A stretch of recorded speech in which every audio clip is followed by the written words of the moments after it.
Kerkgemeenskap, ek hoop dit gaan baie goed met jou. Hierdie is 'n kort video en dit is net 'n antwoord op al hierdie video's wat mense nou uitstuur van hierdie brande in Los Angeles en Hollywood.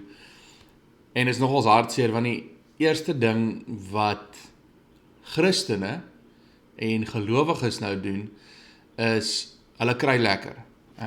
Dis eintlik wat nou gebeur. Baie mense sê, maar julle wou mos. Julle was nou Sondag, en nou gaan julle vir julle kry.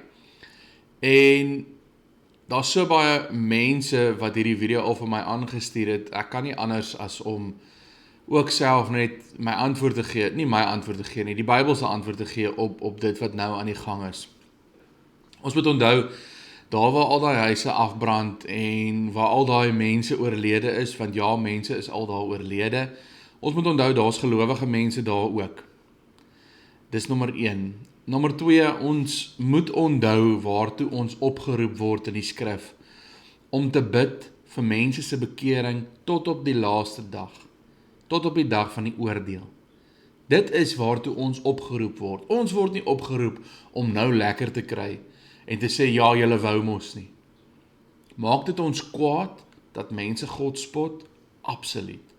Maak dit ons kwaad, dat mense God se naam misbruik, en gebruik as 'n vloekwoord, en gebruik as 'n stopwoord, en absoluut, elke dag net verinneweer.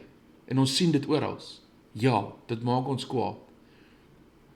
Maar, as ons regtig mooi daaraan moet dink, ons almal is sondig.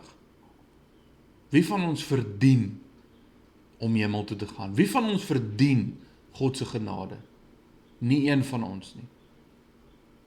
So, as ons nou moet dink in daardie lig, of in daardie sin daarvan, ons almal se huise moes eintlik al afgebrand het.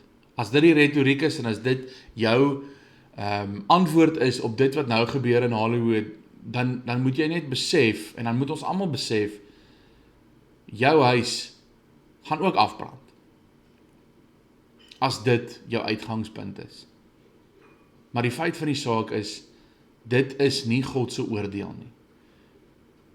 Lang tevore was al mense wat gepraat het van die winde in Los Angeles, en alles wat daar kan gebeur, en alles wat daar kan skeefloop, en dit is nie die eerste keer wat dit gebeur nie. Maar, moenie my woord daarvoor vat nie. Kom ons kyk hier die skrif.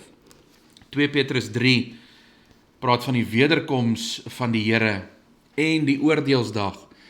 En ek nooi julle uit gaan lees hierdie gedeelte, maar ek wil graag vir ons net die 6de vers, eintlik die 7de vers lees. Daar staan, maar die hemel en die aarde van vandag is bestem en word bewaar vir die vuur. Is bestem en word bewaar vir die vuur, ook deur die woord van God, en word in stand gehou tot op die dag waarop die goddelose mense veroordeel en verdelg sal word. Tot op die dag. Tot op die dag waarop die goddelose mense veroordeel en verdelg sal word. Dit is die oordeelsdag. Dit is die dag waarvan Openbaring 6 praat. Die lot van die ongelowiges en verder ook. So kom ons doen liewers dit. Kom ons dink aan daardie mense. Kom ons bid vir daardie mense om tot bekering te kom. Om weg te draai van die sonde af, om terug te draai na God toe in geloof. Kom ons bid dat ons dit self sal doen. Dat ons werklik gefokus sal wees op God se woord. Dat ons nie dadelik sal sê, waha, wela kapela, julle wou mos nie. Want as ons dit doen, dan moet ons net weet, ons verdien ook niks nie. Maar is alleen uit genade. So wanneer jy die video sien, ek sien daar's 'n klomp daar buite, wanneer jy sien dat gelowiges en mense praat daaroor, herinner hulle dalk net, nie een van ons verdien om die oordeel van God mis te loop nie. Nie een van ons verdien om dit te ontsnap nie. Maar uit genade alleen, vir hulle wat in Christus Jesus is, wat sy naam bely met die mond glo met die hart, hulle sal eendag saam met hom wees. Kom ons bid vir hierdie mense. Kom ons bid vir hulle wat so goddeloos optree, wat so sedeloos optree, wat so losbandig optree, wat God se naam so misbruik. Die wêreld het dit nou nodig, meer as ooit tevore. En kom ons onthou, die wat vers 7 sê,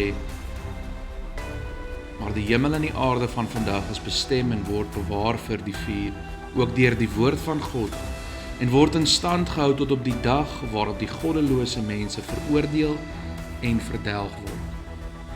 Kom ons bid vir daardie mense in Los Angeles. Kom ons bid dat die Here hulle sal bewaar en dat hulle sal terugkeer na hom toe. Mag dit vir julle 'n geseënde dag wees en vrede vir jou.